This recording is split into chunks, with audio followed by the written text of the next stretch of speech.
हलीमा अर्ज करती है, बेटा मोहम्मद, सबसे ज्यादा दूध देने वाली बकरी को जंगल का शेर उठा ले गया है। मुझे ये फिक्र नहीं है कि दूध देने वाली बकरी थी, मैं इस फिक्र में रोने लगी हूँ कि जब से आप मेरे घर आए थे, मैं आपको लेकर के आई थी, मेरी ही बकरी नहीं बल्कि आबादी में किसी का जानवर नुकसान नहीं हुआ था। आज जानवर कैसे हमारी बकरी को उठा ले गया, इसमें कोई राज है। तब तक मेरे सरकार खड़े हो गए और इरशाद फरमाते हैं, चलो किधर से जंगल का शेर आया था। पहाड़ी के एक चट्टान पर आकर के उनके लड़के खड़े हो जाते हैं और इशारा से बयान देते हैं, इसी तरफ से आया था शेर। मेरे सरकार ने उसी तरफ रुखे नबूवत किया। क्या कहना के बाद इरशाद फरमाते हैं, या अबल हारिस, इतना फरमान था कि जंगल में जितने शेर, चीते, चरिंदे, परिंदे हैं, सब बाहर निकल आ रहे हैं। नबी बुला रहे हैं, चलो चलो। बुला रहे हैं, चलो चलो। इमामुल अंबिया बुला रहे हैं, चलो चलो। रहमतुल लिल आलमीन बुला रहे हैं, चलो चलो। सारे जानवर चले आ रहे हैं और सारे के सारे लोग लाइन से खड़े हो जाते हैं। तब तक जंगल का एक बूढ़ा शेर निकलता है और बकरी का कान पकड़े लिए हुए चला आ रहा है। उसने बकरी को छोड़ दिया, बकरी उधर चली गई। हजरत हलीमा सरकार का चेहरा देख रही हैं। मेरे आका ने जानवरों से इरशाद फरमाया, मेरी बकरी क्यों उठा ले गए थे? तो हलीमा कह रही हैं कि मोहम्मद की बोली तो मैं समझ रही थी, मगर जानवर क्या बोल रहे थे इसको मैं ना समझ पाई। हलीमा ने दामन थामा, अर्ज किया, बेटा जानवर तुमसे कैसी बातें कर रहे थे? तो आका इरशाद फरमाते हैं, ए अम्मी, जब मैंने उन जानवरों से पूछा कि मेरी बकरी क्यों उठा ले गए थे, तो उन जानवरों ने यही जवाब दिया कि आज 3 दिन का अरसा गुजर गया था, आप आए नहीं थे, आपका चेहरा देखने को नहीं मिला था। तो सारे जानवरों ने मशवरा किया कि हलीमा की बकरी उठा लाओ, छुड़ाने के लिए आप ही आ जाएंगे और आप ही की जियारत नसीब हो जाएगी, इसलिए काम किया गया। जानवर हैं जो नबी का चेहरा देखने के लिए तरस रहे हैं और जंगल के जानवर सरकार का चेहरा देखने के लिए निकल आ रहे हैं। यही वजह है कि हलीमा के घर जब तक मेरे आका हैं, आबादी के लोग जब जाते सवेरे तो सरकार का मुकद्दस चेहरा देख कर जाते और हलीमा से कहते, ए हलीमा, मोहम्मद का चेहरा हमें दिखा दिया करो। जब उनका चेहरा हम देख करके जाया करते हैं तो हमारा दिल भलाई से गुजर जाया करता है। ए हलीमा, जब हम उनका चेहरा देख करके जाते हैं तो हमारा काम बन जाया करता है। ये मेरे आका का मुकद्दस चेहरा है कि जब देख करके लोग जाएं तो काम बन जाया करे, दिन भर भलाई से गुजर जाए। और एक उन लोगों का भी चेहरा है कि निगाह पड़ जाए तो दिन भर खाना पानी दाना नहीं मिलेगा, एक्सीडेंट हो जाएगा, सवारी नहीं मिलेगी। खुदा की कसम, नबी के चेहरे का हाल तो यह है कि रब ताला रुखे नबूवत की कसम याद फरमा रहा है, वद्दुहा वल्लैलि इज़ा सुबह अल्लाह, तुम्हारे रुखे रोशन की कसम है, तुम्हारे जुल्फ़े मुअम्बरी की कसम है। नबी आखिरुज़्ज़मा सल्लल्लाहु अलैहि वसल्लम का वह मुकद्दस चेहरा है कि जिनके चेहरे की कसम रब याद फरमा रहा है। आओ, जानवर देखने के लिए तरस रहे हैं, आओ, बातें बताने की बात नहीं है प्यारे, बल्कि समझने की बात है। ऐलाने नबूवत के बाद का एक माहौल अर्ज करता चलूं ताकि आपके जहन में बात नशीन हो जाए। आज लिखने वाले ने लिख दिया अपनी किताब में, माज़अल्लाह, कि मोहम्मद रसूलुल्लाह को उर्दू जबान मदरसे देवबंद से मालूम हुई है। मैं अर्ज करता हूँ, अगर तारीख का एक हवाला भी गलत साबित हो तो जो चोर की सजा गुलाम मुहीउद्दीन सुबहानी की, और अगर तारीख का हवाला सही है तो तुम ऐसे बददियानतों से अलग होकर के रसूल के इश्क में आओ, रसूल के इश्क को अपने सीने में बसाओ और रसूलुल्लाह के आशिक बन करके जिंदगी गुजारो। नबी कौनैन सल्लल्लाहु अलैहि वसल्लम सारे आलम के लिए नबी हैं और सारे आलम के लिए रहमत हैं।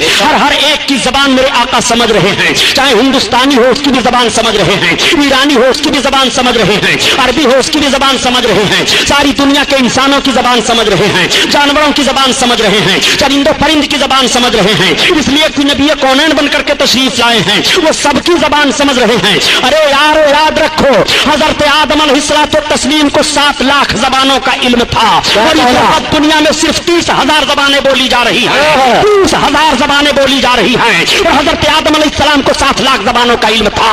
नबी कौनैन सल्लल्लाहु अलैहि वसल्लम तो इमामुल अंबिया हैं। नबी को अल्लाह ताला ने सारे उलूम अता फरमा दिए हैं, कोई ऐसी जबान नहीं है जिस जबान को मेरे आका ना जान रहे हों। आका करीम सल्लल्लाहु ताला अलैहि वसल्लम किस तरह जबानों को समझ रहे हैं। देखो, मैंने ये दावा किया है, आज ये आका सल्लल्लाहु अलैहि वसल्लम जलवा अफरोज हैं, रिसालत व नबूवत का ऐलान हो चुका है, कलमा की तबलीग हो रही है, मेरे सरकार तशरीफ ले जा रहे हैं। रास्ते में एक शिकारी एक हिरन को शिकार के लिए आ रहा है, हिरन की निगाह पड़ जाती है, जैसे रुखे नबूवत पर हिरन की निगाह पड़ी, हिरन रोने लगी, आंखों से आंसू बहने लगे। वो मेरे सरकार जो जानवरों का रोना भी न पसंद फरमाए, न गवारा हो इंसानों के रोने को आका कब गवारा करेंगे। मेरे आका सल्लल्लाहु अलैहि वसल्लम से हिरन अर्ज कर रही है, या रसूल अल्लाह, मुझको इस शिकारी ने शिकार कर लिया है। या रसूल अल्लाह, मेरे 2 छोटे छोटे बच्चे हैं, मैं उन अपने बच्चों को दूध पिलाती हूँ। या रसूल अल्लाह, इस शिकारी के शिकार से मुझे आजाद करा दीजिए, मैं अपने छोटे बच्चों को दूध पिला करके या रसूल अल्लाह फिर इस शिकारी के शिकार में आ जाऊंगे। ए मेरे आका, आप रहम फरमा दें, आप करम फरमा दें। उस हिरन ने यह फरियाद पेश की और जैसे उसने यह फरियाद पेश پیش کی. آقا فرماتے شکاری؟ اس نے کہا ہاں. آقا نے فرمایا دیکھ یہ شکار مجھ سے کہہ رہی ہے کہ اس کے 2 چھوٹے چھوٹے بچے ہی سے تو آزاد کر دے, یہ اپنے بچوں کو دودھ پلانے کے بعد تیرے شکار میں آ جائے گی. اس نے کہا آپ کیسی بات کہہ رہے ہیں, بھلا شکار بھی چھوٹ جانے کے بعد شکار میں آتا ہے؟ آقا نے فرمایا سن, اور شکاریوں کے شکار ہوں گے جو چھوٹ جائیں گے وہ نہیں آئیں گے, مگر یہ میرا شکار ہے, یہ آزاد ہونے کے بعد بھی میرے شکار میں رہے گا, میں ذمہ داری لیتا ہوں. آقا کریم صلی اللہ علیہ وسلم کے کہنے پر اس شکاری نے چھوڑ دیا. ہرن آزاد ہوئی. ہرن جانے کے بعد اپنے دونوں بچوں کو دودھ پلاتی ہے, اور دودھ پلانے کے بعد جب وہ واپس چلنے لگی, بچے ماں کی چھاتی نہیں چھوڑ رہے ہیں. ہرن نے کہا بچوں تمہارا پیٹ بھر گیا, اب تم چھوڑ دو. اب تمہارا پیٹ کیسے بھرے گا یہ مجھے معلوم نہیں. بچوں سے ماں نے جب یہ کہا بچے تڑپ گئے. ماں نے کہا اے بچوں, ہم رسول اللہ صلی اللہ تعالیٰ علیہ وسلم سے وعدہ کر کے آئی ہو, اتنا سننا تھا کہ بچے بھی ماں کے ساتھ چل رہے ہیں. ہرن آ رہی ہے. آقا تشریف فرما ہے, سرکار کی نگاہ نبوت پڑی. ارشاد فرماتے ہو شکاری ہو دیکھ تیرا شکار آ رہا ہے. جیسے اس کی نگاہ پڑی کہ ہرن آ رہی ہے, اس کے ساتھ دونوں بچے بھی آ رہے ہیں. اس نے عرض کیا یا رسول اللہ اب ہمیں آپ اپنے شکار میں لیجئے, بعد میں شکار کو لوں گا. سرکار کا کلمہ پڑھا, اسلام میں داخل ہو گیا. آقا کریم صلی اللہ علیہ وسلم نے کس طرح سے ہرن کو آزادی دلائی ہے. میرے سرکار ہرن کی بھی فریاد کو پہنچ رہے ہیں اور اس کی بھی بولی سمجھ رہے ہیں. آؤ سرکار کی بارگاہ میں ایک صحابی حاضر آئے اور عرض کرتے ہیں یا رسول اللہ میرا اونٹ دیوانہ ہو گیا ہے. سرکار میں جب اس کے قریب جاتا ہوں تو کاٹنے دوڑتا ہے. آقا تشریف لے گئے صحابی کے باغ میں جہاں پر وہ اونٹ تھا. صحابی نے عرض کیا یا رسول اللہ اونٹ کے قریب نہ جائیں, ایسا نہ ہو کہ اونٹ آپ کو تکلیف دے دے. آقا فرماتے ہیں گھبرانے کی ضرورت نہیں ہے. جب اونٹ کے قریب گئے تو سرکار اونٹ کے قریب بڑھا, اور قریب بڑھنے کے بعد آقا کے قدم مبارک پر اپنے منہ کو رکھ دیا, اور رکھنے کے بعد بلبلانے لگا اور عرض کرنے لگا یا رسول اللہ یہ میرا مالک ہے, یہ میرا مالک مجھ سے کام زیادہ لیتا ہے اور مجھے چارہ کم دیتا ہے. یا رسول اللہ میرا جسم کمزور ہو گیا. ایک صحابی سنو, یہ اونٹ مجھ سے کہہ رہا ہے کہ تم اس کو چارہ کم دے رہے ہو اور اس سے کام زیادہ لے رہے ہو, یہ کمزور ہو گیا ہے, تم اس کو چارہ زیادہ دیا کرو, جب یہ توانا ہو جائے تب تم اس سے کام لینا. اسی موقع پر میرے آقا نے ارشاد فرمایا کہ تم اپنے جانوروں کو دن بار رات میں 70 بار دانا اور پانی دیا کرو.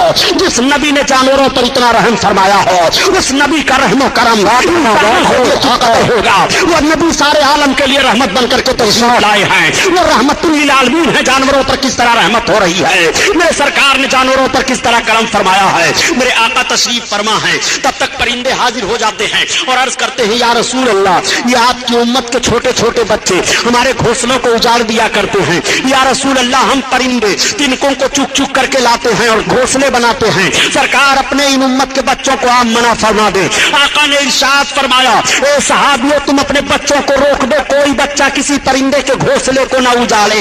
جس رسول نے پرندوں کے گھونسلے تک کی حفاظت اس نبی کے امتیوں کے مکان جلائے جا رہے ہیں, اس نبی کے امتیوں کی دکان جلائی جا رہی ہیں, اس نبی کے امتیوں کی عبادت گاہیں پھونکی جا رہی ہیں. میں کہنا چاہتا ہوں رسول کائنات نے کتنا رحم و کرم فرمایا ہے جانوروں پر, سرکار نے کتنا کرم فرمایا ہے ان دو زبانوں پر. آقا کریم صلی اللہ تعالیٰ علیہ وسلم سب کی زبان سمجھ رہے ہیں. شیر چیتے تعظیم کر رہے ہیں, درخت نبی کے قدموں پر جھک رہا ہے. اسی لیے تو اعلیٰ حضرت عظیم البرکت فرماتے ہیں اے لوگوں جب نبی کونین جانوروں کی فریاد کو پہنچ رہے ہیں تو نبی کی بارگاہ میں امتی فریاد کرے تو نبی امتی کی فریاد کو کیوں نہیں پہنچیں گے. اسی لیے تو اعلیٰ حضرت عظیم البرکت فرماتے ہیں کہ فریاد امتی جو کرے حال زار میں ممکن نہیں کہ خیر بشر